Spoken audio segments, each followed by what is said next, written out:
നമ്മുടെ സംസ്ഥാനത്ത് ഇന്ന് 152 പേർക്കാണ് കോവിഡ് ബാധ സ്ഥിരീകരിച്ചത്. 81 പേർ രോഗമുക്തി നേടി. രോഗം ബാധിച്ച 152 പേരിൽ 98 പേർ വിദേശത്തു നിന്ന് വന്നവരാണ്. മറ്റ് സംസ്ഥാനങ്ങളിൽ നിന്ന് 46 പേർ. സമ്പർക്കം മൂലം 8 പേരാണ്. മറ്റ് സംസ്ഥാനങ്ങളിൽ നിന്ന് വന്ന് രോഗബാധ സ്ഥിരീകരിച്ചവരുടെ കണക്കെടുത്താൽ ഡൽഹി 15, പശ്ചിമ ബംഗാൾ 12, മഹാരാഷ്ട്ര 5, തമിഴ്നാട് 5, കർണാടക 4, ആന്ധ്രാപ്രദേശ് 3, ഗുജറാത്ത് 1, ഗോവ 1.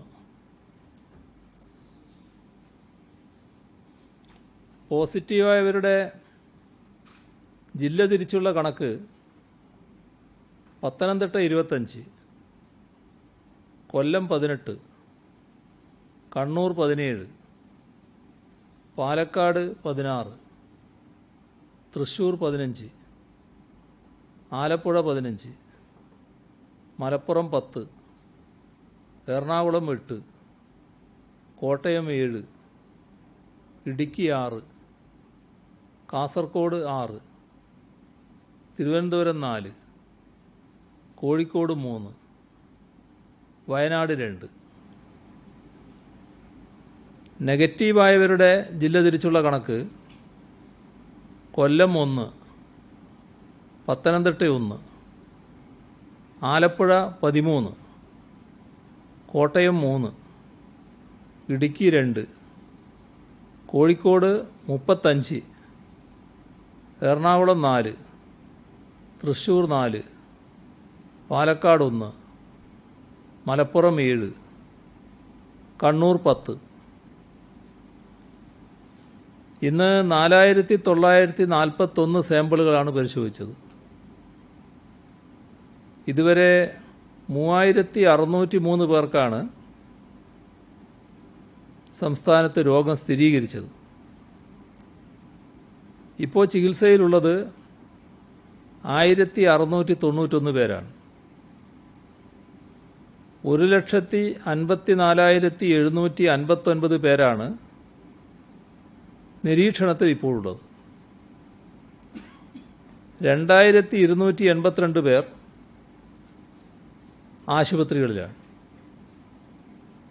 ഇന്ന് മാത്രം 288 പേരെ ആശുപത്രിയിൽ പ്രവേശിപ്പിച്ചു. ഇതുവരെ 1,48,827 സാമ്പിളുകളാണ് പരിശോധനയ്ക്ക് അയച്ചത്. 4005 സാമ്പിളുകളുടെ പരിശോധനാ ഫലം വരാനുണ്ട്. സെന്റിനൽ സർവൈലൻസിൻ്റെ ഭാഗമായി ഇതുവരെ മുൻഗണനാ വിഭാഗത്തിൽപ്പെട്ട 40,537 സാമ്പിളുകളാണ് ശേഖരിച്ചത്. അതിൽ 39,113 നെഗറ്റീവായിട്ടുണ്ട്. ഹോട്ട്സ്പോട്ടുകളുടെ എണ്ണം 111. വിദേശ രാജ്യങ്ങളിൽ നിന്ന് വരുന്നവർക്ക് സ്ക്രീനിംഗ് നിർബന്ധമാക്കണമെന്ന നിലപാട് സർക്കാർ സ്വീകരിച്ചപ്പോൾ അതിനെതിരെ തെറ്റിദ്ധാരണ പരത്തുന്ന പ്രചരണവുമായാണ് ചിലർ ഇറങ്ങിയത്. പ്രവാസികളെ പ്രകോപിപ്പിക്കാനും സർക്കാരിനെതിരെ രോഷം സൃഷ്ടിക്കാനുമുള്ള ശ്രമമുണ്ടായി. ഒരു കാര്യം തുടക്കത്തിലെ സർക്കാർ വ്യക്തമാക്കിയിരുന്നു. താൽപ്പര്യമുള്ള പ്രവാസികളെ ആകെ കേരളത്തിലേക്ക് സ്വാഗതം ചെയ്യും. അതിനുവേണ്ട എല്ലാ സൗകര്യങ്ങളും ഒരുക്കും. ആ ഒരു പ്രഖ്യാപിത നിലപാടിൽ നിന്ന് ഒരു ഘട്ടത്തിലും സർക്കാർ പുറകോട്ട് പോയിട്ടില്ല. ഈ നിമിഷം വരെ കേരള സർക്കാർ ഒരു വിമാനത്തിൻ്റെ യാത്രയും മുടക്കിയിട്ടുമില്ല. ഒരാളുടെ വരവിനെയും തടഞ്ഞിട്ടുമില്ല. 72 ഫ്ലൈറ്റുകൾ ഇന്നത്തെ ദിവസം മാത്രം കേരളത്തിലേക്ക് വരാനാണ് അനുമതി നൽകിയത്. 14,058 പേരാണ് ഈ ഫ്ലൈറ്റുകളിൽ ഇന്ന് നാട്ടിലെത്തുന്നത്. ഒന്നൊഴികെ ബാക്കി 71 വരുന്നത് ഗൾഫ് രാജ്യങ്ങളിൽ നിന്നുമാണ്. കൊച്ചിയിൽ 24, കോഴിക്കോട് 22, കണ്ണൂരിൽ 16, തിരുവനന്തപുരത്ത് 10. ഇത്തരത്തിലാണ് വിമാനങ്ങൾക്ക് അനുമതി നൽകിയത്. നമ്മുടെ ആളുകൾ നാട്ടിലേക്ക് എത്തണമെന്ന നിലപാടിൻ്റെ ഭാഗമായാണ് ഇത്രയും വിമാനങ്ങൾക്ക് അനുമതി നൽകിയത്. ഇതുവരെ 543 വിമാനങ്ങളും 3 കപ്പലുകളുമാണ് സംസ്ഥാനത്തെത്തിയത്. 543-ൽ 335 എണ്ണം ചാർട്ടേഡ് വിമാനങ്ങളാണ്. 208 എണ്ണം വന്ദേ ഭാരത് മിഷൻ്റെ ഭാഗമായി വന്നതാണ്. ഇതുവരെ 154 സമ്മതപത്രങ്ങളിലൂടെ 1114 വിമാനങ്ങൾക്ക് അനുമതി നൽകിയിട്ടുണ്ട്.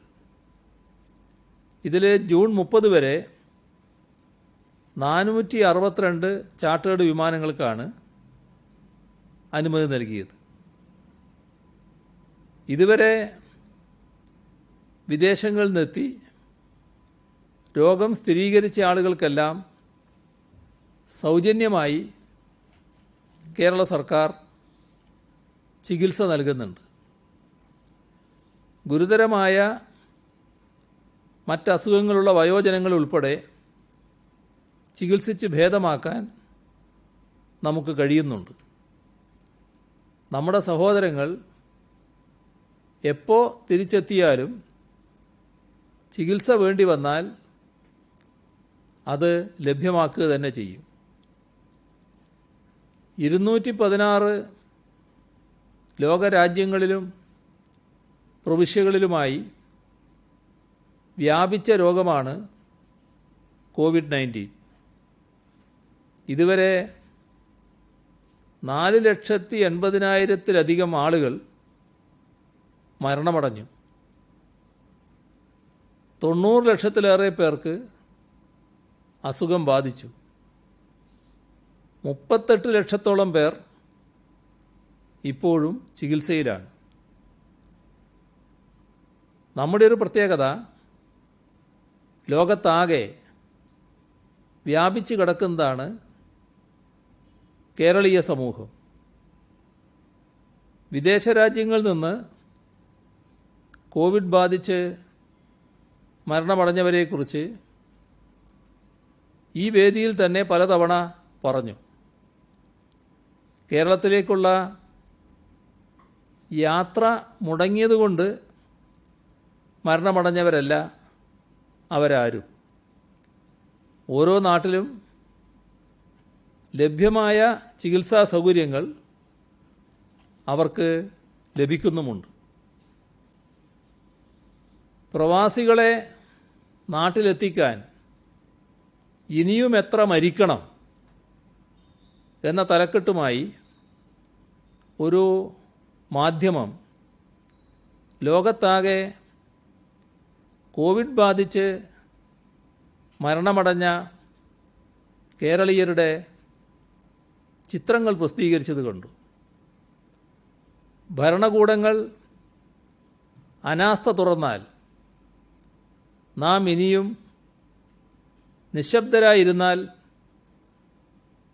കൂടുതൽ മുഖങ്ങൾ ചേർക്കപ്പെടും എന്നാണ് ആ പത്രം പറയുന്നത്. അതിന് മറുപടി പറയാൻ ഇവിടെ ഉദ്ദേശിക്കുന്നില്ല.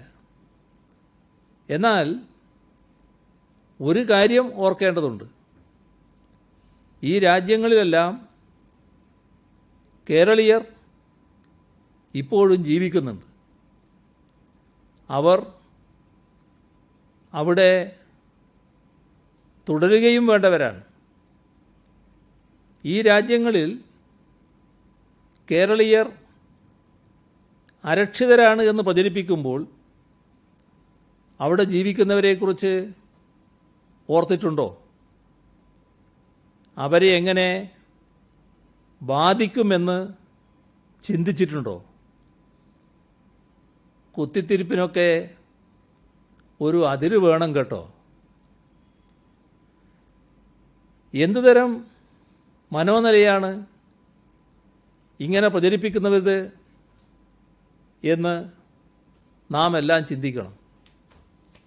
ആരുടെയെങ്കിലും അനാസ്ഥ കൊണ്ടോ അശ്രദ്ധ കൊണ്ടോ ആണോ ഈ മരണങ്ങൾ സംഭവിച്ചത്? വിദേശ രാജ്യങ്ങളിൽ രോഗബാധിതരായ കേരളീയരെ ആകെ ഇങ്ങോട്ട് കൊണ്ടുവരാൻ കഴിയുമായിരുന്നോ? ഇന്നാട്ടിൽ വിമാനങ്ങളും ഇതര യാത്രാമാർഗങ്ങളുമില്ലാത്ത ലോക്ക്ഡൗൺ ആയിരുന്നു കഴിഞ്ഞ നാളുകളിലെന്ന് ഇവർക്ക് ബോധ്യമില്ലേ? മരിച്ചു വീഴുന്ന ഓരോരുത്തരും ഈ നാടിന് പ്രിയപ്പെട്ടവരാണ്. അവരുടെ വേർപാട് വേദനാജനകവുമാണ്. അതിൻ്റെ പേരിൽ സങ്കുചിത ലക്ഷ്യത്തോടെ മുതലെടുപ്പ് നടത്താൻ ശ്രമിക്കുന്നത് കോവിഡിനേക്കാൾ അപകടകാരിയായ രോഗബാധയാണ്. സംസ്ഥാന സർക്കാർ പരിശോധനാ കാര്യത്തിലും നിയന്ത്രണങ്ങളുടെ കാര്യത്തിലും കർക്കശമായ നിലപാട് ഇതുവരെ എടുത്തിട്ടുണ്ട്. അത് തുടരുകയും ചെയ്യും. ചുറ്റുമുള്ള യാഥാർത്ഥ്യങ്ങൾ ആരെങ്കിലും മൂടിവെച്ചതുകൊണ്ട് ഇല്ലാതാകില്ല. കേരളത്തിൽ നിലവിലുണ്ടായിട്ടുള്ള 90% കോവിഡ് കേസുകളും വിദേശത്തു നിന്നോ അന്യ സംസ്ഥാനങ്ങളിൽ നിന്നോ വന്നവയാണ്. അതിൽ തന്നെ 69% കേസുകളും വിദേശത്തു നിന്ന് വന്നവരിലാണ് റിപ്പോർട്ട് ചെയ്യപ്പെട്ടത്. വിദേശ രാജ്യങ്ങളിലെ ആരോഗ്യ സംവിധാനങ്ങളിൽ നമുക്കിടപെടാൻ സാധ്യമല്ല. അതുകൊണ്ട് നമ്മുടെ ഇടപെടലിൻ്റെ ആദ്യപടി അവർ യാത്ര തിരിക്കുന്നതിന് മുൻപ് നടത്തുന്ന സ്ക്രീനിംഗ് ആണ്. ഈ സ്ക്രീനിംഗ് നടത്തിയില്ലെങ്കിൽ സംഭവിക്കുന്നത് യാത്രാവേളയിൽ തന്നെ രോഗം കൂടുതൽ പേരിലേക്ക് പകരും. അതിൻ്റെ ഭാഗമായി പ്രവാസി കേരളീയരുടെ ജീവനാണ് അപകടത്തിലാവുക. നമ്മൾ ആദ്യഘട്ടത്തിൽ കേരളത്തിലേക്ക് കൊണ്ടുവന്നവരിൽ ഏതാണ്ട് 45% ആളുകൾ രോഗം മാരകമായി ബാധിക്കാൻ സാധ്യതയുള്ള ഗർഭിണികളും വയോജനങ്ങളും കുട്ടികളും മറ്റ് രോഗാവസ്ഥയുള്ളവരുമാണ്. രോഗബാധയുള്ളവരോടൊപ്പം യാത്ര ചെയ്യുന്നത് വഴി ഇവരുടെ ജീവൻ വലിയ അപകടത്തിലാവുന്നു. ഇത് സാധാരണ നിലയിൽ നമുക്ക് അനുവദിക്കാനാവുമോ? അതുപോലെ തന്നെ ഹൈ റിസ്ക് പ്രൈമറി കോണ്ടാക്റ്റുകളും ഉണ്ടാകുന്നത് തടയേണ്ടതുണ്ട്. നിലവിലെ സാഹചര്യത്തിൽ പ്രൈമറി കോണ്ടാക്റ്റ് വഴി ഉണ്ടാകുന്ന മരണനിരക്ക് കൂടുതലാണ്. ഒരാളിൽ നിന്ന് ഒരുപാട് പേരിലേക്ക് രോഗം പകരുന്ന സൂപ്പർ സ്പ്രെഡ് എന്ന സ്ഥിതിവിശേഷം ഉണ്ടാകാനുള്ള സാധ്യതയാണ് മറ്റൊരപകടം. സൂപ്പർ സ്പ്രെഡിന് വിമാനയാത്രകൾ കാരണമാകുന്നു എന്ന് പഠനങ്ങൾ ചൂണ്ടിക്കാണിച്ചിട്ടുണ്ട്. ഈ കാരണങ്ങളെല്ലാം കണക്കിലെടുത്താണ് വിദേശ രാജ്യങ്ങളിൽ നിന്നുള്ള വിമാനയാത്രകൾക്ക് മുൻപായി സ്ക്രീനിംഗ് നിർബന്ധമാക്കേണ്ടതുണ്ട് എന്ന് നാം തീരുമാനിച്ചത്. കാര്യക്ഷമമായി സ്ക്രീനിംഗ് നടത്താനുള്ള സൗകര്യങ്ങളൊരുക്കി യാത്രയെ തടയാതെയും നീട്ടിവെപ്പിക്കാതെയും നാട്ടിലെത്തിക്കാനാണ് സർക്കാർ തുടക്കം മുതൽ ശ്രമിച്ചത്. അതെങ്ങനെ സാധ്യമാകും എന്ന് പരിശോധിക്കുന്നതിൻ്റെ ഭാഗമായി കേന്ദ്ര ഗവൺമെൻറ്റുമായും എംബസികളുമായും ബന്ധപ്പെട്ടു. ഈ മാസം 20 മുതൽ യാത്രക്കാർക്ക് ടെസ്റ്റ് നിർബന്ധമാക്കാനാണ് തീരുമാനിച്ചിരുന്നത്. ആ ദിവസം അത് പ്രായോഗികമാകാതെ വന്നു. തുടർന്ന് 5 ദിവസം സമയം ദീർഘിപ്പിച്ചു. അതിനിടയിൽ വിദേശ മന്ത്രാലയം ഇടപെട്ട് തീരുമാനത്തിലെത്താൻ കഴിയുമെന്ന് നേരത്തെ തന്നെ ഇവിടെ സൂചിപ്പിച്ചിരുന്നുവല്ലോ. വിമാനയാത്രികരെ ടെസ്റ്റ് ചെയ്യുന്നതുമായി ബന്ധപ്പെട്ട് വിദേശ മന്ത്രാലയം വിവിധ രാജ്യങ്ങളിലെ എംബസികളുമായി ബന്ധപ്പെട്ടു. അതിനുശേഷം അറിയിച്ച കാര്യങ്ങൾ ഇന്നലെ പറഞ്ഞതാണ്. UAE-യിലും ഖത്തറിലും പരിശോധനാ സംവിധാനങ്ങൾ നിലവിലുണ്ട്. കുവൈത്തിൽ 2 ടെർമിനലുകളിൽ മാത്രമാണ് ഇപ്പോൾ ടെസ്റ്റ് ഉള്ളത് എന്നടക്കമുള്ള കാര്യങ്ങളാണ് അറിയിച്ചത്. തിരിച്ചു വരാൻ ആഗ്രഹിക്കുന്ന മുഴുവൻ പേരെയും നാട്ടിലെത്തിക്കാൻ സർക്കാർ പ്രതിജ്ഞാബദ്ധമാണ്. ആ നിലയിൽ തന്നെയാണ് ഈ പ്രശ്നത്തിൽ ഓരോ ഘട്ടത്തിലും നടപടി സ്വീകരിച്ചിട്ടുള്ളത്. നാളെ മുതൽ ചാർട്ടേഡ് ഫ്ലൈറ്റുകളും സ്വകാര്യ ഫ്ലൈറ്റുകളും വന്ദേ ഭാരത് മിഷനിൽ പെടുന്ന ഫ്ലൈറ്റുകളും കേരളത്തിലേക്ക് വരുമ്പോൾ ഇനി പറയുന്ന നടപടികൾ സ്വീകരിക്കും. ടെസ്റ്റ് സൗകര്യമുള്ള രാജ്യങ്ങളുണ്ട്. ആ രാജ്യങ്ങളിൽ നിന്ന് വരുന്ന എല്ലാവരും ടെസ്റ്റ് നടത്തുന്നതിന് ആത്മാർത്ഥമായി ശ്രമിക്കണം. ടെസ്റ്റ് സർട്ടിഫിക്കറ്റ് അവർ കയ്യിൽ കരുതണം. യാത്രാ സമയത്തിന് 72 മണിക്കൂറിനകത്തായിരിക്കണം ടെസ്റ്റ്. അതായത് ടെസ്റ്റ് റിപ്പോർട്ടിൻ്റെ സാധുത 72 മണിക്കൂറായിരിക്കും. എല്ലാ യാത്രക്കാരും COVID-19 ജാഗ്രതാ സൈറ്റിൽ രജിസ്റ്റർ ചെയ്ത് വിവരം നൽകണം. എത്തിച്ചേരുന്ന വിമാനത്താവളത്തിൽ സംസ്ഥാന ആരോഗ്യ വിഭാഗത്തിൻ്റെ പ്രോട്ടോക്കോൾ അനുസരിച്ചുള്ള സ്ക്രീനിങ്ങിന് എല്ലാ യാത്രക്കാരും വിധേയമാകണം. രോഗലക്ഷണമുള്ളവരെ മാറ്റി നിർത്തുകയും കൂടുതൽ പരിശോധനയ്ക്കായി ആശുപത്രിയിലേക്ക് മാറ്റുകയും ചെയ്യും. വിദേശത്ത് ടെസ്റ്റിന് വിധേയമാകാത്ത എല്ലാ യാത്രക്കാരും അവർക്ക് രോഗലക്ഷണമില്ലെങ്കിൽ കൂടി ഇവിടെ എത്തുമ്പോൾ വിമാനത്താവളത്തിൽ റാപ്പിഡ് ആൻറ്റിബോഡി ടെസ്റ്റിന് വിധേയരാകണം.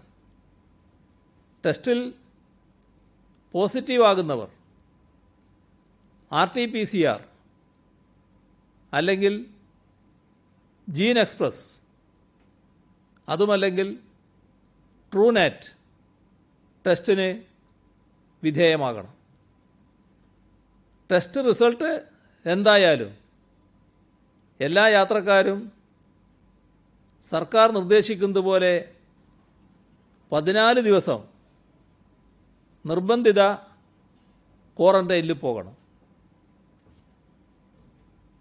എല്ലാ രാജ്യങ്ങളിൽ നിന്നും വരുന്നവർ N95 മാസ്ക്, ഫേസ് ഷീൽഡ്, കയ്യുറ എന്നിവ ധരിക്കണം. കൈകൾ അണുവിമുക്തമാണെന്ന് ഉറപ്പാക്കാൻ ഇടയ്ക്കിടെ സാനിറ്റൈസർ ഉപയോഗിക്കണം. ഖത്തറിൽ നിന്ന് വരുന്നവർ ആ രാജ്യത്തിൻ്റെ എത്രാസ് എന്ന മൊബൈൽ ആപ്പിൽ ഗ്രീൻ സ്റ്റാറ്റസ് ഉള്ളവരാകണം. ഇവിടെ എത്തുമ്പോൾ കോവിഡ് ടെസ്റ്റിന് വിധേയരാകണം. UAE-യിൽ നിന്ന് വരുന്നവർക്ക് കോവിഡ് ടെസ്റ്റ് സർട്ടിഫിക്കറ്റ് നിർബന്ധമാണ്. കാരണം രാജ്യത്തിന് പുറത്തേക്ക് വിമാനമാർഗം പോകുന്ന മുഴുവൻ പേരെയും UAE ആൻറ്റിബോഡി ടെസ്റ്റിന് വിധേയമാക്കുന്നുണ്ട്. ഒമാൻ, ബഹ്റിൻ എന്നീ രാജ്യങ്ങളിൽ നിന്ന് തിരിച്ചെത്തുന്നവർ N95 മാസ്ക്, ഫേസ് ഷീൽഡ്, കയ്യുറ എന്നിവ നിർബന്ധമായും ധരിക്കണം. അതോടൊപ്പം സാനിറ്റൈസർ കരുതുകയും വേണം. സൗദി അറേബ്യയിൽ നിന്ന് വരുന്നവർ N95 മാസ്കും ഫേസ് ഷീൽഡും കയ്യുറയും ധരിച്ചാൽ മാത്രം പോരാ, അവർക്ക് PPE kit, personal protection equipment ധരിച്ചിരിക്കണം. കുവൈറ്റിൽ നിന്ന് ടെസ്റ്റ് ചെയ്യാതെ ആരെങ്കിലും വരുന്നുണ്ടെങ്കിൽ അത്തരം ആളുകളും PPE കിറ്റ് ധരിച്ചിരിക്കണം. വിമാനത്താവളത്തിലെത്തിയാൽ ഇരു രാജ്യങ്ങളിലുള്ളവരും കോവിഡ് ടെസ്റ്റിന് വിധേയരാകണം. ആരോഗ്യ വിഭാഗം അനുവദിച്ച ശേഷമേ അവർ വിമാനത്താവളത്തിൽ നിന്ന് പുറത്തു പോകാൻ പാടുള്ളൂ. യാത്രക്കാർ ഉപയോഗിക്കുന്ന PPE കിറ്റുകൾ, കയ്യുറ, മാസ്ക് ഇവയെല്ലാം വിമാനത്താവളത്തിൽ വെച്ച് തന്നെ സുരക്ഷിതമായി നീക്കുന്നതിനുള്ള നടപടികൾ ആരോഗ്യവകുപ്പ് സ്വീകരിക്കും. ഇവിടുത്തെ എയർപോർട്ടുകളിൽ ടെസ്റ്റിനുള്ള സൗകര്യമൊരുക്കും. ആരോഗ്യ സുരക്ഷ കണക്കിലെടുത്ത് സർക്കാർ ഏർപ്പെടുത്തുന്ന നിബന്ധനകൾ ലംഘിക്കുന്നവർക്കെതിരെ ദുരന്ത നിവാരണ നിയമം, പകർച്ചവ്യാധി തടയൽ നിയമം എന്നിവ പ്രകാരം നടപടിയെടുക്കും. ഈ കാര്യങ്ങൾ വിദേശ മന്ത്രാലയത്തെയും ബന്ധപ്പെട്ട എംബസികളെയും അറിയിക്കും. ചാർട്ടേഡ് ഫ്ലൈറ്റുകൾക്കായി അപേക്ഷിക്കുന്നവർക്ക് സംസ്ഥാനം NOC നൽകുന്നുണ്ട്. എന്നാൽ അപേക്ഷയിൽ നിശ്ചിത വിവരങ്ങളില്ലാത്തതിനാൽ എംബസികൾ അവ നിരസിക്കുന്നുണ്ട്. അപേക്ഷ നൽകുമ്പോൾ തന്നെ ഉണ്ടാകേണ്ട വിവരങ്ങൾ കൃത്യമായി പ്രസിദ്ധീകരിച്ചിട്ടുണ്ട്. സമ്മതപത്രത്തിനുള്ള അപേക്ഷകൾ കുറഞ്ഞത് 7 ദിവസം മുൻപ് നോർക്കയിൽ ലഭിക്കണം. യാത്ര ഉദ്ദേശിക്കുന്ന തീയതി, വിമാനങ്ങളുടെ എണ്ണം, യാത്രക്കാരുടെ എണ്ണം, പുറപ്പെടുന്നതും എത്തിച്ചേരുന്നതുമായ വിമാനത്താവളങ്ങൾ, വിമാനക്കൂലി ഈടാക്കിയാണോ യാത്രക്കാരെ കൊണ്ടുവരുന്നത്, അങ്ങനെയാണെങ്കിൽ നിരക്ക്, യാത്ര തിരിക്കും മുൻപ് കോവിഡ് ടെസ്റ്റ് നടത്തുന്നുണ്ടോ, ഇത്രയും കാര്യങ്ങളാണ് ആദ്യം അറിയിക്കേണ്ടത്. എല്ലാ വിശദാംശങ്ങളും വെബ്സൈറ്റിലുണ്ട്. കോവിഡ് രോഗബാധ വർദ്ധിക്കുന്ന പശ്ചാത്തലത്തിൽ ടെക്നിക്കൽ വിഭാഗത്തിലേതുൾപ്പെടെയുള്ള എല്ലാ പോലീസ് ഉദ്യോഗസ്ഥരും നാളെ രാവിലെ 7 മണി മുതൽ സേവന സജ്ജരായിരിക്കാൻ നിർദ്ദേശം നൽകി. സ്റ്റേറ്റ് സ്പെഷ്യൽ ബ്രാഞ്ച് ഒഴികെയുള്ള എല്ലാ സ്പെഷ്യൽ യൂണിറ്റുകളിലെയും 90% ജീവനക്കാരും അവരുടെ സേവനം ക്രമസമാധാന വിഭാഗം ADGPക്ക് ലഭ്യമാക്കും. ഇവർ നാളെ രാവിലെ ജില്ലാ പോലീസ് മേധാവിമാർ മുൻപാകെ റിപ്പോർട്ട് ചെയ്യേണ്ടതാണ്. പോലീസ് മൊബിലൈസേഷൻ്റെ ചുമതല ബറ്റാലിയൻ വിഭാഗം ADGPക്കാണ്. വിദേശത്ത് നിന്ന് ധാരാളം മലയാളികൾ തിരിച്ചെത്തുന്ന സാഹചര്യത്തിൽ വിമാനത്താവളങ്ങളിൽ IPS ഓഫീസർമാരെ ഡ്യൂട്ടിക്ക് നിയോഗിച്ചു. സംസ്ഥാനത്തെ 4 വിമാനത്താവളങ്ങളിലെയും പൊതുവായ ചുമതല പരിശീലന വിഭാഗം IG തുമ്മല വിക്രമിനാണ്. ഡോക്ടർ ദിവ്യ V ഗോപിനാഥ്, വൈഭവ് സക്സേന എന്നിവർക്ക് തിരുവനന്തപുരം വിമാനത്താവളത്തിൻ്റെയും നവനീത് ശർമ്മയ്ക്ക് കൊച്ചി വിമാനത്താവളത്തിൻ്റെയും ചുമതല നൽകി. കോഴിക്കോട് വിമാനത്താവളത്തിൻ്റെ ചുമതല ചൈത്ര തെരേസ ജോണിനാണ്. യതീഷ് ചന്ദ്ര, R ആനന്ദ് എന്നിവർക്കാണ് കണ്ണൂർ വിമാനത്താവളത്തിൻ്റെ ചുമതല. ഓരോ വിമാനത്താവളത്തിലും സീനിയർ IAS ഉദ്യോഗസ്ഥന്മാർക്കും ചുമതല നൽകി നിയോഗിക്കും. മാസ്ക് ധരിക്കാത്ത 4963 സംഭവങ്ങൾ സംസ്ഥാനത്ത് ഇന്ന് റിപ്പോർട്ട് ചെയ്തിട്ടുണ്ട്. ക്വാറന്റൈൻ ലംഘിച്ച 10 പേർക്കെതിരെ ഇന്ന് കേസ് രജിസ്റ്റർ ചെയ്തു. അതിഥി തൊഴിലാളികൾ തിരിച്ചെത്തി തുടങ്ങിയിട്ടുണ്ട്. ട്രെയിൻ മാർഗം മറ്റ് സംസ്ഥാനങ്ങളിൽ നിന്ന് എത്തിച്ചേരുന്നവരുടെ രേഖകളും മറ്റും പരിശോധിക്കുന്നതിന് അതിർത്തി റെയിൽവേ സ്റ്റേഷനുകളിൽ സംവിധാനം ഏർപ്പെടുത്തിയിട്ടുണ്ട്. വരുന്നവരെ ക്വാറന്റൈനിലേക്ക് വിടുകയാണ്. പാസ് ഇല്ലാതെ വരുന്നവരാണെങ്കിൽ കോൺട്രാക്ടർമാരുടെ വിവരങ്ങൾ ശേഖരിച്ച് അവരുടെ ഉത്തരവാദിത്വത്തിലാണ് ക്വാറന്റൈനിലേക്ക് അയക്കുന്നത്. എന്നാൽ യാത്രാ പാസില്ലാതെ എത്തുകയും ഏറ്റെടുക്കാൻ കോൺട്രാക്ടർമാർ ഇല്ലാതിരിക്കുകയും ചെയ്യുന്ന സംഭവങ്ങൾ ഉണ്ടാകുന്നുണ്ട്. അത്തരം അതിഥി തൊഴിലാളികളെ റെയിൽവേ സ്റ്റേഷനിൽ തന്നെ നിർത്തി തിരികെ പോകുന്ന ട്രെയിനുകളിൽ കയറ്റിവിടുന്നതായി ശ്രദ്ധയിൽപ്പെട്ടു. ഇങ്ങനെ തിരിച്ച് കയറ്റിവിടാൻ പാടില്ല. പകരം അവരെ നിരീക്ഷണ കേന്ദ്രത്തിലേക്ക് അയക്കും. ഏത് ജില്ലയിലേക്കാണോ പോകേണ്ടത് ആ ജില്ലയിലെ ഭരണ സംവിധാനം ക്വാറന്റൈൻ സൗകര്യമൊരുക്കണം. അവർക്കിവിടെ തന്നെ തൊഴിലെടുക്കുന്നതിന് അവസരം നൽകാൻ ജില്ലാതലത്തിൽ സൗകര്യങ്ങളും ഒരുക്കും. ക്വാറന്റൈൻ സമയത്തിന് ശേഷം സന്നദ്ധ സേനാ വളണ്ടിയർമാർക്കുള്ള ഓൺലൈൻ പരിശീലനം നാളെ ആരംഭിക്കും.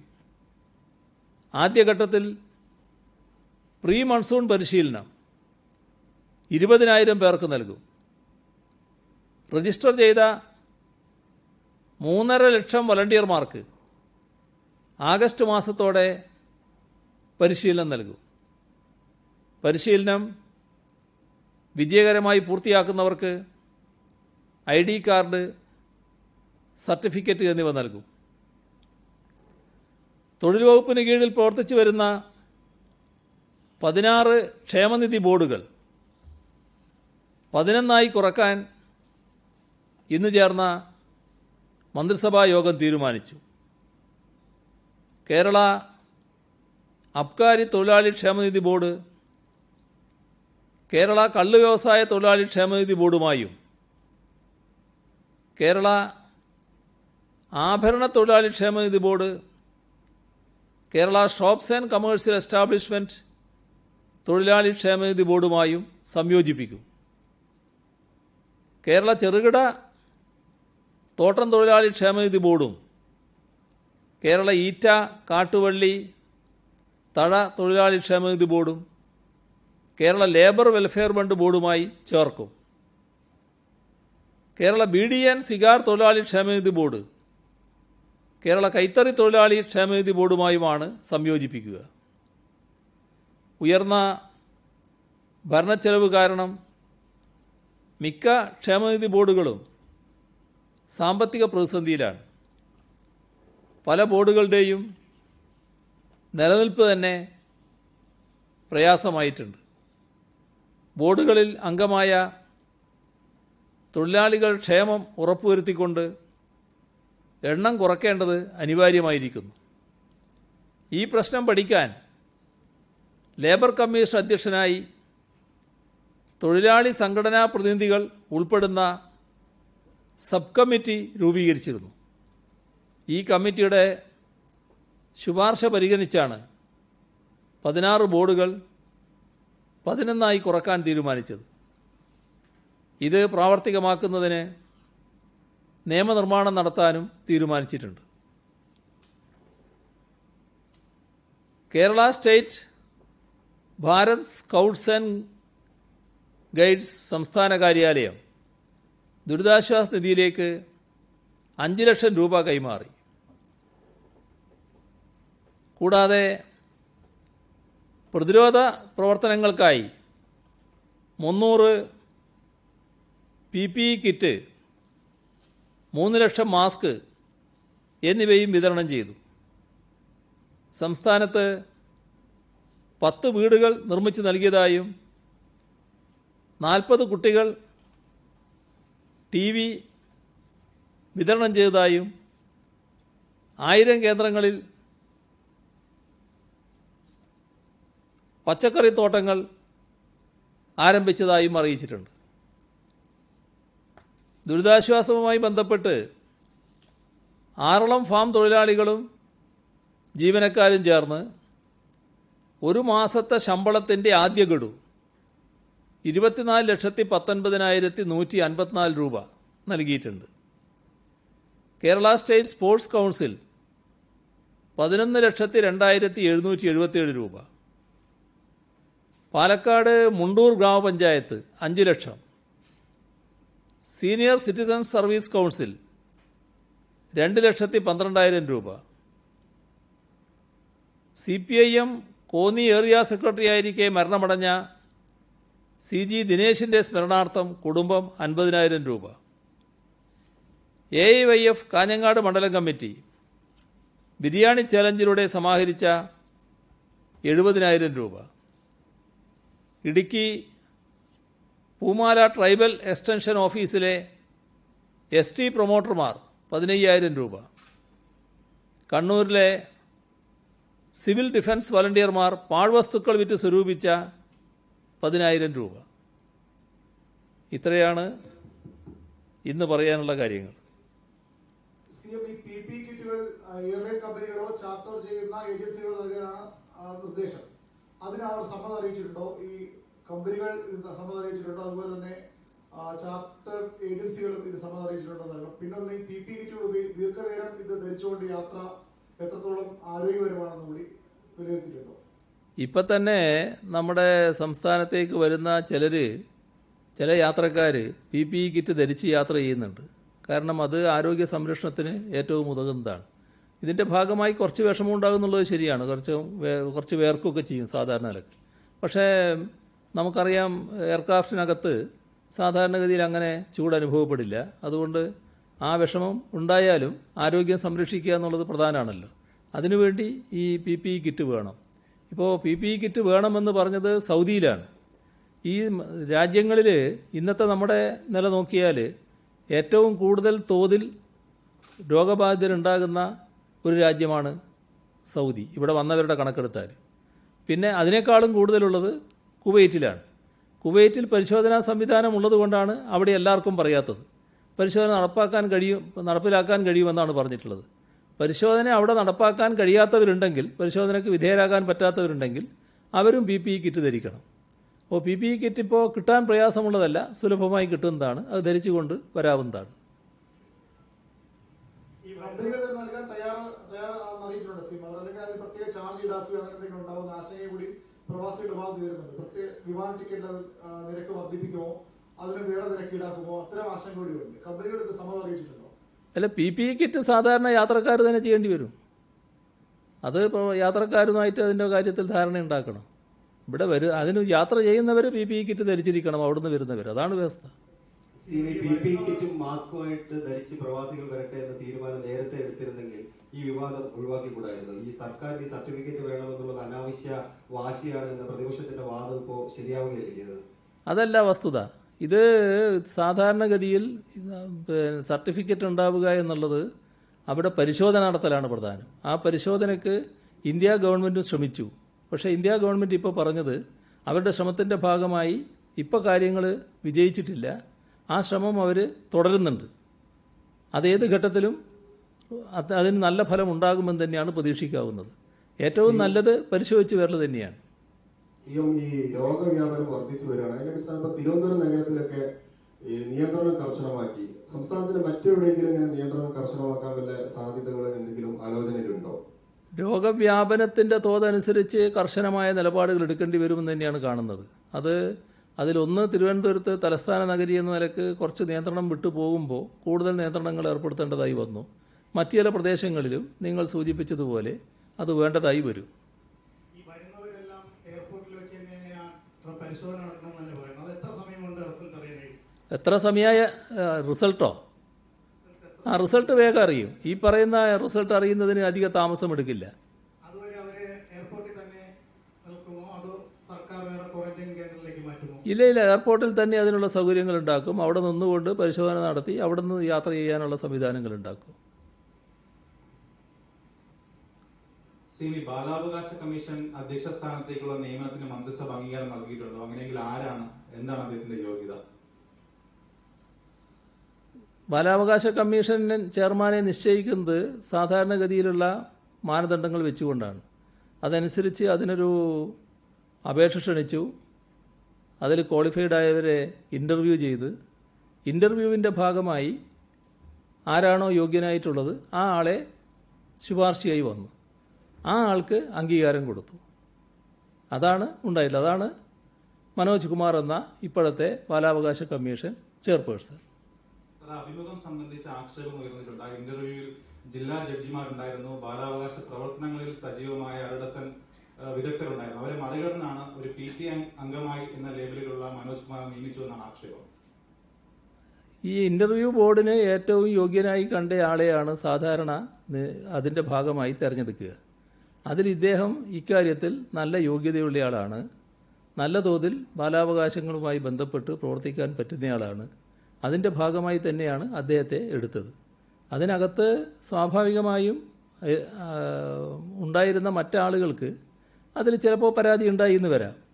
ആ പരാതി ഇതിൻ്റെ തെരഞ്ഞെടുപ്പിനെ ബാധിക്കുന്ന ഒന്നല്ല.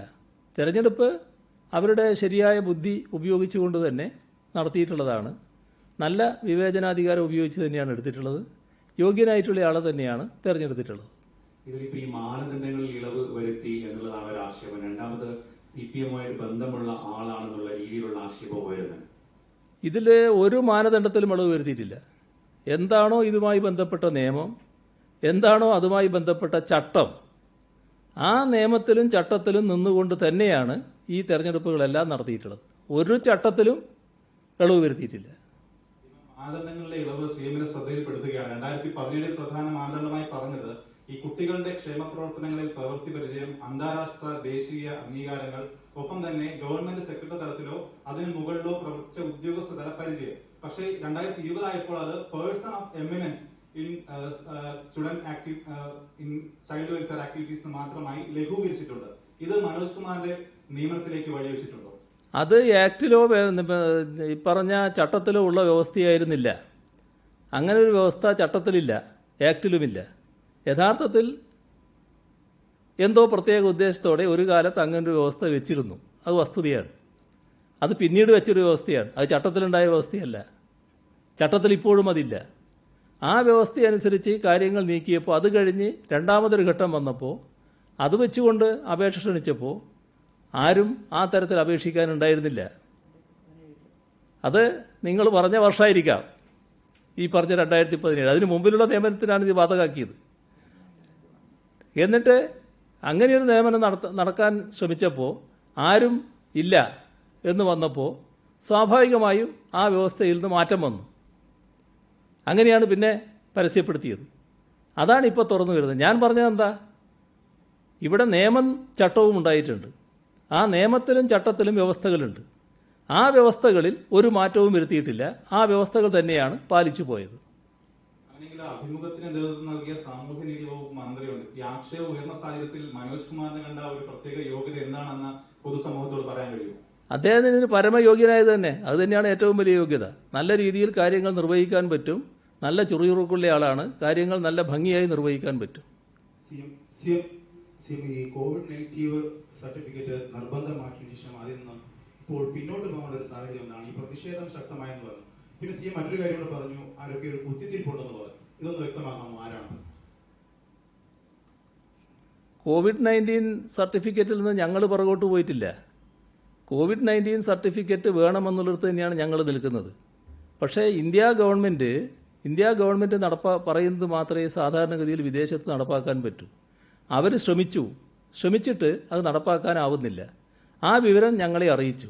ഇന്നലെ ഞാൻ പറഞ്ഞല്ലോ ഇന്ത്യ ഗവൺമെൻറ്റുമായി ചർച്ച തുടരുകയാണെന്ന്. ഇന്ന് അവരുടെ അവസാന വിവരവും വന്നു. അതിൻ്റെ ഭാഗമായി പിന്നെ അത് പറഞ്ഞാൽ നമ്മുടെ ആളുകൾക്ക് വരാനുള്ള തടസ്സം നേരിടും. ആ തടസ്സം പാടില്ല എന്നുള്ളത് കൊണ്ടാണ് ഇതിപ്പോൾ ഇങ്ങനെയുള്ള ചില വ്യവസ്ഥകൾ, അത് ആരോഗ്യ സംരക്ഷണത്തിന് ഉതകുന്ന ചില വ്യവസ്ഥകൾ വെച്ചുകൊണ്ട് തന്നെ നിലപാടുകളിൽ മാറ്റം വന്നിട്ടുള്ളത്. അത് പ്രവാസികളുടെ ഇങ്ങോട്ടുള്ള വരവിനെ ആശ്രയിച്ചുകൊണ്ടാണ്. പിന്നെ നിങ്ങൾക്ക് കുത്തിത്തിരിപ്പിനെക്കുറിച്ച് ഇത്രയെല്ലാമായിട്ട് മനസ്സിലാക്കാൻ കഴിയുന്നില്ലേ? നിങ്ങൾ നല്ല മാധ്യമപ്രവർത്തകരാണല്ലോ. ആ മാധ്യമപ്രവർത്തകർക്ക് ഈ പറയുന്ന കാര്യങ്ങൾ മനസ്സിലാക്കാൻ കഴിയുന്നില്ല എന്നാണോ ഞാൻ മനസ്സിലാക്കേണ്ടത്? എന്താണ് ഇന്നത്തെ ആ വാർത്തയുടെ ഉദ്ദേശം? എന്തിനാണ് ആ വാർത്ത? ആരെയാണത് ഏറ്റവും പ്രതികൂലമായി ബാധിക്കുക? നിങ്ങൾ തൽക്കാലം കേരളത്തിലെ സർക്കാരിനെ കുറ്റപ്പെടുത്താനാണ് ഉദ്ദേശിച്ചതെങ്കിൽ ആത്യന്തികമായി പ്രതികൂലമായി ബാധിക്കുന്നത് ആരെ? അറിയില്ലേ മറ്റു രാജ്യങ്ങളിലെ അവസ്ഥ? ആ രാജ്യങ്ങളിലെ ഗവൺമെൻറ്റിനെ പരോക്ഷമായി കുറ്റപ്പെടുത്തുന്ന രീതിയിലൊരു വാർത്ത വരിക. പരോക്ഷമല്ല, ഇത് പ്രത്യക്ഷമല്ലേ? ഇപ്പോഴും 10,000 അവിടെ ജീവിക്കല്ലേ നമ്മുടെ സഹോദരങ്ങൾ? ഈ ദുരന്തം കഴിഞ്ഞാലും അവരവിടെ ജീവിക്കേണ്ടവരല്ലേ? ആ 10,000 സംരക്ഷിച്ച ഗവൺമെൻറ്റല്ലേ അവിടെയുള്ളത്? ആ 10,000 ഇനിയും സംരക്ഷിക്കേണ്ടവരല്ലേ അവർ? ആ ഗവൺമെൻറ്റിനെ കുറ്റപ്പെടുത്തലാണോ? തൽക്കാലം സംസ്ഥാന സർക്കാരിനെതിരെ ഇങ്ങനെയൊന്ന് പ്രയോഗിച്ച് തൽക്കാലം ആളുകളെ സംസ്ഥാന സർക്കാരിനെതിരെ തിരിച്ചുവിടാൻ കഴിയുമോ നോക്കുന്ന ആ കുത്തിത്തിരിപ്പിനെ കുറിച്ചാണ് കൃത്യമായി പറഞ്ഞത്. രാഷ്ട്രീയ ഇലക്ഷൻ പുതിയൊരു സാഹചര്യത്തിൽ പ്രത്യേകിച്ചും ആ പത്രത്തിന്റെ രാഷ്ട്രീയ സംഘടന UDF ആയിട്ട് സഖ്യത്തിലേക്ക് പോകുന്നതെന്നൊക്കെ പറയുന്നുണ്ട്. എന്തെങ്കിലും രാഷ്ട്രീയ ലക്ഷ്യത്തോടു കൂടിയാണോ ഈ ഒരു ഗൂഢാലോചന നടക്കുന്നത്? ഇതൊരു സാമൂഹ്യ വിരുദ്ധ നിലപാടാണെന്നേ ഞാൻ പറയൂ. രാഷ്ട്രീയ ലക്ഷ്യമൊന്നുമല്ല അതിനെ വിളിക്കേണ്ടത്. സാമൂഹ്യ വിരുദ്ധ നിലപാട് സ്വീകരിക്കാൻ പാടില്ല. നമ്മുടെ സമൂഹത്തെയാണ് പ്രധാനമായി കാണേണ്ടത്. കഴിഞ്ഞ ആഴ്ച CM വാർത്താ സമ്മേളനം നടത്തിയപ്പോൾ കേരള സമൂഹ വ്യാപനത്തിന്റെ വക്കീലാണ് എന്നാണ് പറഞ്ഞത്. ഇന്നലെ വാർത്താ സമ്മേളനം നടത്തിയപ്പോൾ പറഞ്ഞത് സമൂഹ വ്യാപനത്തിന്റെ സൂചന എന്ന് പറഞ്ഞു. അതായത് സമൂഹ വ്യാപനത്തിലേക്ക് പോയി എന്ന് നമുക്ക് പറയാൻ കഴിയുമോ? കാരണം ഉറവിടമില്ലാത്ത രോഗികൾ കാണുക എന്നുള്ള സമൂഹ വ്യാപനമാണല്ലോ.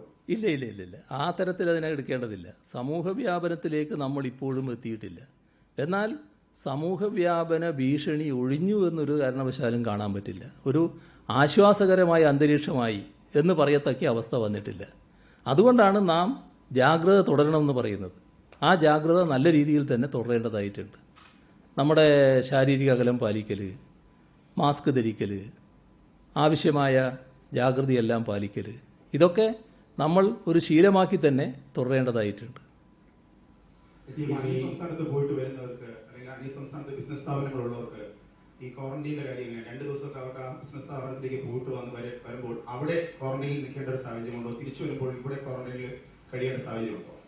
നേരത്തെ വ്യക്തമാക്കിയ കാര്യമാണിത്. ബിസിനസ് ആവശ്യാർത്ഥം ഇവിടെ ഒരാൾ വന്നു, അല്ലെങ്കിൽ സാങ്കേതിക ജോലികളുടെ കാര്യത്തിന് ഇവിടെ ഒരാൾ വന്നു, ആ ആൾ ഇവിടെ ക്വാറന്റൈനിൽ കഴിയണമെന്ന് നമ്മൾ പറയുന്നില്ല. കൃത്യമായ വിവരം നമുക്ക് വേണം എന്താവശ്യമാണെന്നുള്ളത്. അതുമായി ബന്ധപ്പെട്ട് ഇവിടെ ആ ജോലി കഴിഞ്ഞ് അദ്ദേഹത്തിന് തിരിച്ചു പോകാം. ഒരാഴ്ചയിലധികം ഇവിടെ നിൽക്കാൻ പറ്റില്ല. ഇതൊക്കെ നേരത്തെ നമ്മൾ വ്യക്തമാക്കിയ കാര്യമാണല്ലോ. CM, ഇപ്പൊ ഈ കോവിഡിനിടയിൽ UDF വലിയൊരു രാഷ്ട്രീയ ചർച്ച, നേതൃമാറ്റത്തെ ചൊല്ലിയിട്ട് ഒരു ചർച്ച നടക്കുന്നുണ്ട്. രാഷ്ട്രീയ താല്പര്യമുള്ളതാണെങ്കിൽ അതേസമയം തന്നെ മുസ്ലിം ലീഗ് അതിനകത്ത് എടുക്കുന്ന ഒരു പൊസിഷൻ, മുല്ലപ്പള്ളിയുടെ വിവാദ പരാമർശത്തെ കോൺഗ്രസ് അംഗീകരിക്കുമ്പോഴും മുസ്ലിം ലീഗ് തള്ളി പറയുന്നു, KP മജീദൊക്കെ. മാത്രമല്ല PK കുഞ്ഞാലിക്കുട്ടിയെ പോലുള്ള നേതാക്കൾ UDF പ്രശ്നമുണ്ടെന്ന് പറയുന്നു. ലീഗുമായി അങ്ങ് നല്ല ബന്ധത്തിലൊക്കെയാണ്. ഇപ്പൊ ലീഗ് ഒരു സ്വാഗതം ചെയ്ത രീതിയിലേക്കോ കോൺഗ്രസിനേക്കാൾ നല്ലൊരു രാഷ്ട്രീയ നിലപാട് സ്വീകരിക്കുന്നുണ്ടോ, അങ്ങനെയൊക്കെ തോന്നുന്നുണ്ടോ? ആ പരിപ്പങ്ങ് വേറെ വെച്ചാൽ മതി. നമുക്ക് ആ കാര്യങ്ങളൊക്കെ പിന്നീട് ചർച്ച ചെയ്യാം. ഇപ്പം നമ്മൾ ഈ കാര്യങ്ങളിലേക്ക് കേന്ദ്രീകരിക്കാം. ഈ ക്വാറന്റൈൻ്റെ കാര്യം പറഞ്ഞു. അപ്പോൾ ഇതര സംസ്ഥാനങ്ങളിലേക്ക് ഇപ്പോൾ അവിടെ ക്ലാസ്സുകൾ തുടങ്ങി, പരീക്ഷകൾ തുടങ്ങി. അപ്പോൾ അവിടേക്ക് കുട്ടികളെ കൊണ്ടുപോകുന്ന രക്ഷിതാക്കൾ ഒരു ദിവസത്തേക്ക് അവിടെ പോയിട്ട് തിരികെ വരും. ഈ തിരികെ വരുന്നവർക്ക് 14 ദിവസത്തെ ക്വാറന്റൈൻ, ഒരു ദിവസത്തേക്ക് വേണ്ടിയിട്ടാണ് അവിടെ പോകുന്നത്. അവർ തിരികെ വന്നാൽ 14 ദിവസത്തെ ക്വാറന്റൈൻ എന്നുള്ള നിർബന്ധമാണ്. അത് അവ്യക്തത നിലനിൽക്കുന്നതാണ്. എങ്ങനെ? അതായത് ഈ ഇതര സംസ്ഥാന തമിഴ്നാട്ടിലും കർണാടകയിലും ഒക്കെ സ്ഥാപനങ്ങൾ പരീക്ഷകൾ തുടങ്ങി, അവിടുത്തെ യൂണിവേഴ്സിറ്റികളിലെ. അവിടെ കുട്ടികളെ കൊണ്ടാക്കാൻ കേരളത്തിൽ നിന്ന് രക്ഷിതാക്കൾ ഒപ്പം പോകുന്നുണ്ട്. അവർ തിരികെ വരുമ്പോൾ ഒരു ദിവസം അല്ലെങ്കിൽ 2 ദിവസം കഴിഞ്ഞ് തിരികെ വരുമ്പോൾ ഇവിടെ ക്വാറന്റൈനിൽ കഴിയണം എന്നുള്ളത് അത് ഞങ്ങൾ ചർച്ച ചെയ്തൊരു വിഷയമല്ല. നമ്മുടെ ആരോഗ്യവകുപ്പിലെ വിദഗ്ധരുമായിട്ട് ആലോചിച്ചൊരു നിലപാടെടുക്കുക. വിമാന ജീവനക്കാരുടെ, ക്യാബിൻ ക്രൂ, പൈലറ്റ് അടക്കമുള്ള ജീവനക്കാരുടെ ക്വാറന്റൈൻ വ്യവസ്ഥയുണ്ട്. അത് അവർ ഫോളോ ചെയ്യുന്നത് ICMR-ന്റെ 5 ദിവസം ക്വാറന്റൈൻ എന്ന രീതിയാണ്. പക്ഷെ സംസ്ഥാനത്ത് 14 ദിവസം വേണമെന്ന് പറയുന്നു. അത് വലിയ പ്രശ്നങ്ങൾ സൃഷ്ടിക്കും. പ്രത്യേകിച്ച് കണ്ണൂരൊക്കെ ഉണ്ടായതുപോലെ വിഷയം അതിന്റെ ഭാഗമാണ്. അവർ 5 ദിവസം കഴിഞ്ഞ് അവരുടെ മാനേജ്മെന്റ് അനുസരിച്ച് അവർ പുറത്തിറങ്ങുമ്പോൾ ഇവിടെ അവരുടെ ക്വാറന്റൈൻ തീർന്നിട്ട് വലിയ പ്രശ്നങ്ങൾ ഉണ്ടാകുന്നുണ്ട്. ഇതിലെന്തെങ്കിലും വേറെ തീരുമാനമോ അല്ലെങ്കിൽ ഇതിലൊരു തുല്യത കൊണ്ടുവരാൻ നീക്കമോ നടത്തുമോ? ഇതിൽ സാധാരണ നിലക്ക് ഇവിടുത്തെ നിലപാടുകളാണ് അവർ അംഗീകരിക്കേണ്ടത്. അതിൻ്റെ ഭാഗമായുള്ള പ്രശ്നങ്ങൾ മറ്റു കൂടുതൽ എന്തെങ്കിലും ഉണ്ടോ എന്നുള്ളത് ആ വിമാന കമ്പനികളുമായി ചർച്ച ചെയ്യാം. ഈ സമരങ്ങളുടെ കാര്യം കൂടി, സമരങ്ങൾ ഇപ്പോഴും ഒരു തടസ്സമില്ലാതെ തുടരുന്നുണ്ട്. വലിയ ആളുകൾ പങ്കെടുക്കുന്നുണ്ട്. എല്ലാ പാർട്ടികളുടെയും അങ്ങ് കണ്ടതാണ്. 3 രാഷ്ട്രീയ പാർട്ടികളുടെയും പ്രധാനപ്പെട്ട പ്രകടനങ്ങൾ, കൊലവെളി പ്രകടനം നടക്കുന്നു. അതുപോലെ തന്നെ മറ്റിടങ്ങളിൽ അല്ലാത്ത പ്രകടനം നടക്കുന്നു. മൊത്തത്തിൽ രാഷ്ട്രീയ സമരങ്ങൾ വളരെ ശക്തമായി നിലനിൽക്കുന്നു. കോവിഡ് മാനദണ്ഡം പാലിക്കുന്നുമില്ല. ഇത് നിർത്താൻ എന്തെങ്കിലും അടിയന്തര നടപടി സർക്കാരിന്റെ ഭാഗത്തുണ്ടാകും? ഇതിൽ സർക്കാർ എന്ന നിലക്ക് നടപടിയെടുക്കുകയല്ല വേണ്ടത്. നമ്മുടെ സമൂഹത്തിൻ്റെ ഒരു പൊതുവായ ബോധം ഇക്കാര്യത്തിൽ ഉയർന്നു വരികയാണ് വേണ്ടത്. ആ പൊതുബോധം ഉയർത്തുന്നതിൽ എല്ലാ രാഷ്ട്രീയ പാർട്ടികളുടെയും നേതൃനിരക്ക് വളരെ പ്രത്യേകമായ ഉത്തരവാദിത്വവും ബാധ്യതയുമുണ്ട്. അതാണ് കഴിഞ്ഞ ദിവസം ഞാൻ സൂചിപ്പിച്ചിരുന്നത്. അപ്പോൾ നേതൃനിര കാണിക്കുന്ന കാര്യങ്ങൾ എല്ലാ തരത്തിലും മാതൃകാപരമാവണം. അവരുടെ അണികൾക്ക് മാത്രമല്ല, മറ്റുള്ളവരും കാണുമ്പോൾ അത് ഇതാണ് നമ്മൾ സ്വീകരിക്കേണ്ടത് എന്ന് തോന്നുന്നതിന് ഇടയാക്കണം. അപ്പോൾ ഈ സമരം ചിലപ്പോൾ നടത്തേണ്ടതായിട്ട് വരും. ആ സമരം നടത്തുമ്പോൾ പഴയതുപോലെ വല്ലാതെ ആൾക്കൂട്ടം ചേർന്നുകൊണ്ട് നടത്താൻ ഇന്നത്തെ കാലത്ത് പറ്റില്ല. അപ്പോൾ അത് നിശ്ചിത നമ്പറിൽ ഒതുങ്ങിക്കൊണ്ട് നടത്തുന്ന നിലയുണ്ടാവണം. അതുപോലെ തന്നെ ശാരീരിക അകലം പാലിച്ചുകൊണ്ട് വേണം. നിശ്ചിത നമ്പറേ പാടുള്ളൂ, ശാരീരിക അകലം പാലിച്ചുകൊണ്ട് വേണം എന്തായാലും. അതിന് എല്ലാവരും സഹകരിക്കുകയാണ് വേണ്ടത്. ഇതൊക്കെ സർക്കാരിൻ്റെ ഒരു നിബന്ധനയായിട്ട് മാത്രം വെക്കേണ്ട കാര്യമല്ല. നമ്മുടെ നാടിൻ്റെ, നമ്മുടെ സമൂഹത്തിൻ്റെ രക്ഷയ്ക്ക് വേണ്ടി സ്വീകരിക്കുന്ന നിലപാടാണിത് എന്ന് കണ്ടുകൊണ്ട് തന്നെ ഇതുമായിട്ട് സഹകരിക്കുകയാണ് വേണ്ടത്. സഹകരിക്കാത്ത നില വരുമ്പോൾ സ്വാഭാവികമായിട്ടും നിയമപരമായ നടപടികൾ വേണ്ടി വരും. ആ നടപടികളല്ല പ്രധാനം. ഏറ്റവും കൂടുതൽ ഇതുമായി സഹകരിക്കലാണ്. ആ സഹകരണം ഉണ്ടാകണമെന്നാണ് ഈ ഘട്ടത്തിലും എനിക്ക് അഭ്യർത്ഥിക്കാനുള്ളത്. സമരം വേണ്ട എന്നേ പറയുന്നില്ല. പിന്നെ കൊലവിളി മുദ്രാവാക്യം ഉയർത്തുന്നവർ ആരായാലും അതൊന്നും ഇന്ന് സമൂഹം അംഗീകരിക്കുന്നില്ല എന്ന് കണ്ടോളണം.